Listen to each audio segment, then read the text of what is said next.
The rest of the news Thursday. Hello, this is Dan Earhart.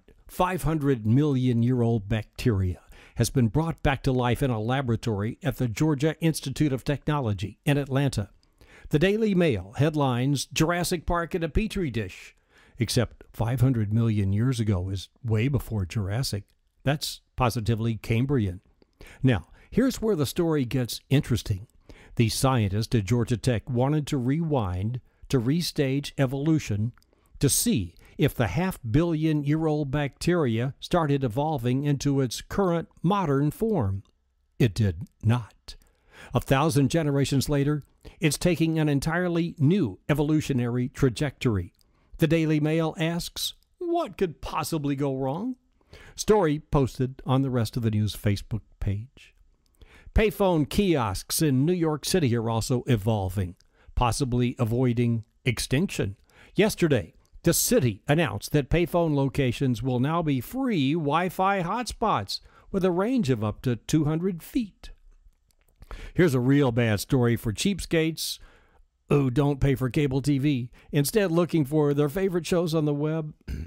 Viacom, at least temporarily, whatever that means, has cut back on its web offerings, and unfortunately that's including The Daily Show and The Colbert Report.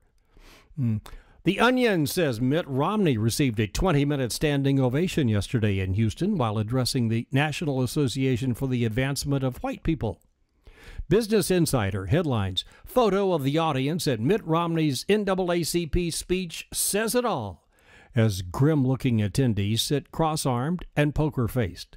Today, things are more back to normal as Romney enjoys a real hometown crowd with a big fundraiser up at Dick Cheney's place at Wilson, Wyoming, just outside Jackson Hole. And Joe Biden addresses the NAACP in Houston, Texas. Bill Maher tweets, Repubs voting for 33rd time to repeal Obamacare, a law now confirmed by all three branches of government. Way to move America forward. Well, that Republican grandstanding yesterday and the 32 times before have cost American taxpayers $50 million as tallied by CBS. And the repeal of Obamacare is still the only health plan offered by Republicans. But hey, they don't have any exclusivity at beating a dead horse. Federal prosecutors continue their crackdown on California cannabis, having just filed a civil forfeiture action against Harborside Health Center of Oakland, which proudly proclaims to be the largest medical marijuana dispensary in the world, serving more than 100,000 patients. People, really. Democratic candidate Barack Obama said he supported decriminalizing marijuana and wouldn't enforce federal laws against states' medical uses. So he gets elected and wham, starts this big California crackdown.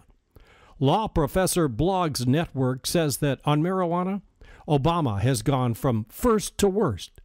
So whatever happened to total absorption? Well, Lady Gaga is sure getting it. In pictures from today's Daily Mail, yes, posted on the Rest of the News Facebook page, she's seen just after leaving an L.A. restaurant last night, hitting up a pipe right after stepping into the limo. She had eaten at Mr. Chow's in Beverly Hills and has always been open about smoking marijuana. Now, a congressional vote to repeal marijuana prohibition might not suffer 33 failures. And that's the Rest of the News with Dan Earhart. See ya tomorrow.